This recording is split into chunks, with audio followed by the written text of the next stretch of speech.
আসসালামু আলাইকুম ওয়া রাহমাতুল্লাহ। তোমাদের সবাইকে স্বাগতম জানাচ্ছি আমাদের 1 সেকেন্ড স্কুলে। আমি ইসমাইল হোসেন। এই তোমাদের রিকোয়েস্টে রসায়নের তৃতীয় অধ্যায়ের পদার্থের গঠন এই চ্যাপ্টারটা ইনশাল্লাহ শুরু করলাম। সো এই চ্যাপ্টারের আমি ইনশাল্লাহ তোমাদেরকে ব্যাখ্যা দিয়ে সম্পূর্ণ যথেষ্ট আমি চেষ্টা করব যেন খুব সহজভাবে বিশ্লেষণ দিয়ে যেন তোমরা এই চ্যাপ্টারটা খুব সহজে আয়ত্ত করতে পারো, এইরকমভাবে সলিউশন দেওয়ার চেষ্টা করব। তো প্রথমে আমরা এই পদার্থের গঠনের আমরা মৌলিক ও আজকে যৌগিক পদার্থগুলো আছে এগুলো সম্পর্কে আলোচনা করব। এই টপিকসগুলো আলোচনা করার আগে তোমাদের এই চ্যাপ্টার কিছু মূল থিংস জিনিসগুলো সম্পর্কে একটু বলবো যে আমাদের যে এই চারপাশে যে জিনিসগুলো আমরা দেখতে পাই এগুলো আসলে কি দিয়ে তৈরি, এটা আমরা কিন্তু অনেক সময় ভাবি যে আসলে এগুলো কি দিয়ে তৈরি করেছে এবং এগুলো তৈরির কারণটাই বা কি হতে পারে এবং এগুলো কি কি দিয়ে তৈরি হতে পারে। ঠিক আমাদের এই সব ভাবনাও কিন্তু আগে সেই দার্শনিকগুলো যে অনেক আগে পূর্বে যে দার্শনিকগুলো ছিল ওরাও কিন্তু এসব জিনিস নিয়ে ভাবতো। ওরা মনে করতো যে এই পানি বলো, আগুন বলো, বায়ু বলো, এগুলো একটা মৌলিক পদার্থ দিয়ে কিন্তু একটা একটা পদার্থ দিয়ে গঠিত। তো এইসব যখন গুঞ্জনগুলো আশেপাশে মানুষের মুখে সব সময় যে শোনা যাচ্ছিল যে পদার্থ আসলে কি দিয়ে গঠিত, সো তখন এই গ্রিসের দার্শনিক ডেমোক্রিটাস পদার্থের একটা নামকরণ করেন। তিনি বলেন যে প্রত্যেক পদার্থ একটা ক্ষুদ্র কণা দ্বারা গঠিত এবং এবং এগুলো হচ্ছে অবিভাজ্য। কিন্তু এই যে ডেমোক্রিটাসটা যে বললো যে সলিউশনটা দিল, কিন্তু এটা কোনো বিজ্ঞানী সেটার সমাধান বা পরীক্ষা করে সেটা কিন্তু প্রমাণটা পায় নাই। অবশেষে ফাইনালি 1803 সালে জন ডাল্টন এই বিভিন্ন পরীক্ষার উপর নির্ভর করে যখন সাফল্য পেল তখন তিনি এটার নামকরণ করলো, এটার নাম দিল অ্যাটম। সো এটা কিন্তু ডেমোক্রিটাসে কিন্তু এটার নামকরণ করেছিল যে অ্যাটম বা পরমাণু। সো এটাই হচ্ছে জন ডাল্টন যখন বিভিন্ন পরীক্ষা নিরীক্ষা করার পরে 1803 সালে যখন সাফল্য পেল যে পরীক্ষা করে, তখন তিনি এটার তার দার্শনিক যে ডেমোক্রিটাস যে নামটা দিয়েছিল অ্যাটম বা পরমাণু, সো এটার উপরে ভিত্তি করে তিনি তাকে সম্মান করার জন্য এটার নাম দিল অ্যাটম অর্থাৎ পরমাণু। সো এই জন ডাল্টনের মতবাদ হলো যে প্রত্যেক পদার্থ অজস্র ক্ষুদ্র এবং কণার সমন্বয়ে গঠিত। এটা হচ্ছে জন ডাল্টনের মতবাদ ছিল। সো এটাই হচ্ছে যখন আমাদের এই পদার্থ সম্পর্কে যে কণা সম্পর্কে যখন আইডিয়া হয়ে গেল, সো তারপরে এখন আসি আমরা যে মৌলিক পদার্থ এবং যৌগিক পদার্থটা কি। মৌলিক পদার্থ এক্স্যাক্টলি এই মৌলিক পদার্থটা তোমাদের মৌলিকটা এটা তোমাদের ম্যাথও আছে। সো ওখানে শুধু সংখ্যার উপরে ডিপেন্ড করে, আর এখানে কেমিস্ট্রিতে তোমাদের মৌলের উপরে ডিপেন্ড করে নির্ধারণ করা হয়েছে। সো মৌলিক পদার্থটা বলতে কি বোঝায়। সো এখন ফার্স্টে আমরা আসি যে মৌলিক পদার্থটা এক্স্যাক্টলি কি বোঝায়। তোমরা নিশ্চয়ই সোনা দেখেছো, রূপা দেখেছো, এগুলো হচ্ছে এক একটি কিন্তু মৌলিক পদার্থ। এগুলো মৌলিক পদার্থ হওয়ার কারণটা আসলে কি, যখন তোমরা বিশুদ্ধ সোনাকে যখন তোমরা ভাঙবা তখন কিন্তু সোনা ছাড়া কিন্তু অন্য কিছুই পাওয়া যাবে না। সো এটাই হচ্ছে মৌলিক পদার্থ। তাহলে মৌলিক পদার্থ বলতে কি বোঝায়, যে কোনো পদার্থকে যদি আমরা ভাঙি সেই পদার্থ ছাড়া অন্য কোনো পদার্থ পাওয়া যাবে না, সেটাই হচ্ছে মৌলিক পদার্থ। বুঝতে পেরেছো?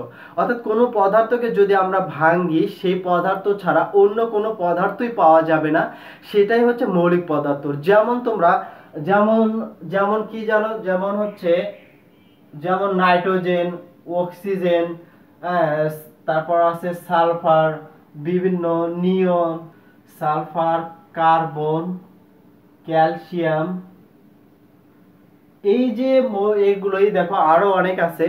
সো এই যে nitrogen, oxygen, sulphur, carbon, calcium, helium, তো আরো যে পদার্থগুলো আছে এগুলো পদার্থগুলো সবগুলো হচ্ছে মৌলিক পদার্থ।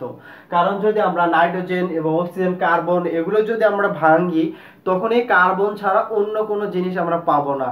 নাইট্রোজেনকে ভাঙলেই নাইট্রোজেন ছাড়া অন্য কোনো পদার্থ আমরা পাবো না। সো এটাকে বলতে পারবো আমরা হচ্ছে যে মৌলিক পদার্থ।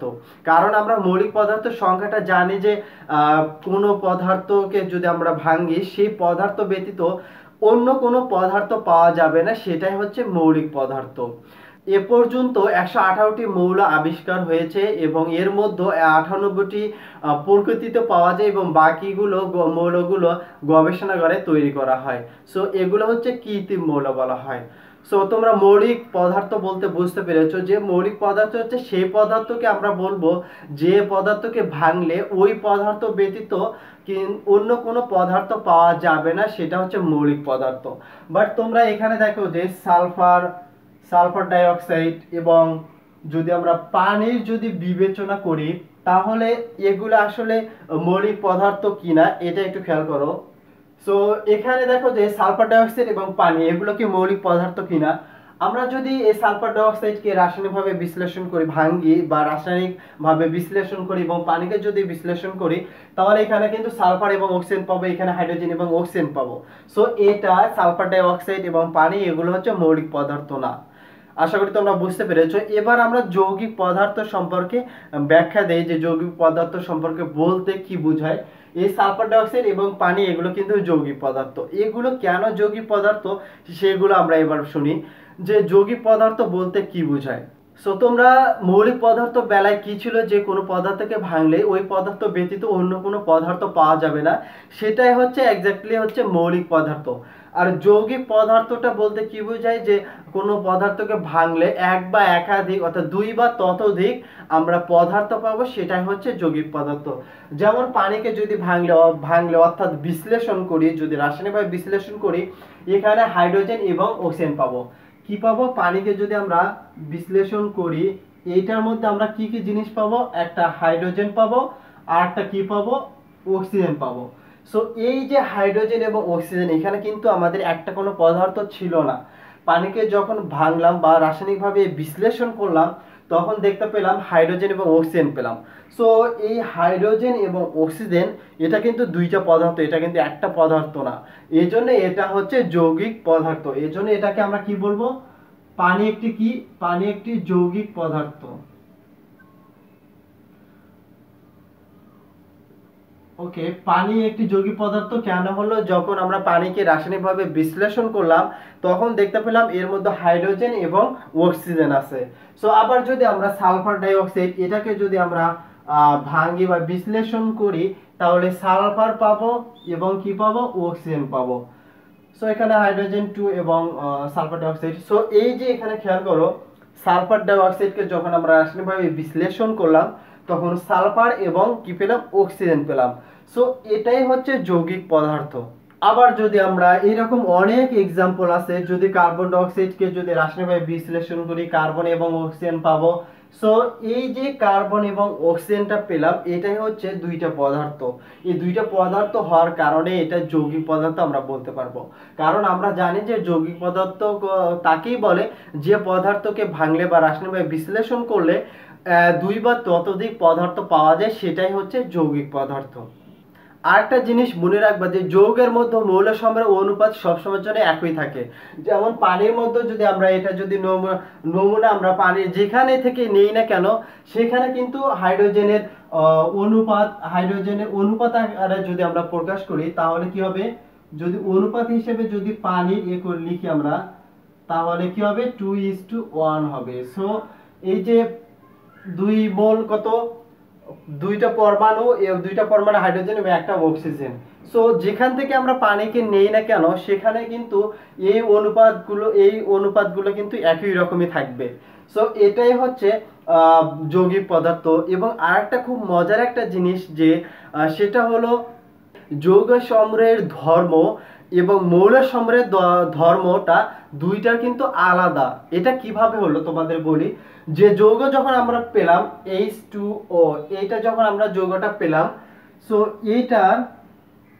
এই যে যৌগটা যখন পেলাম পানিটা যে যৌগটা পেলাম এই যৌগটার মধ্যে যৌগের যে ধর্মটা এবং মৌলের সমৃদ্ধ ধর্মটা সম্পূর্ণ আলাদা। এটা খুব মজার একটা জিনিস যে দেখো যে হাইড্রোজেন এবং অক্সিজেন, এটা পানি, সো এটা একটা যৌগ, কিন্তু এখানে পানি যখন থাকে এই পানিটা কিন্তু কি আকারে থাকে, পানিটা হচ্ছে লিকুইড অর্থাৎ তরল আকারে থাকে।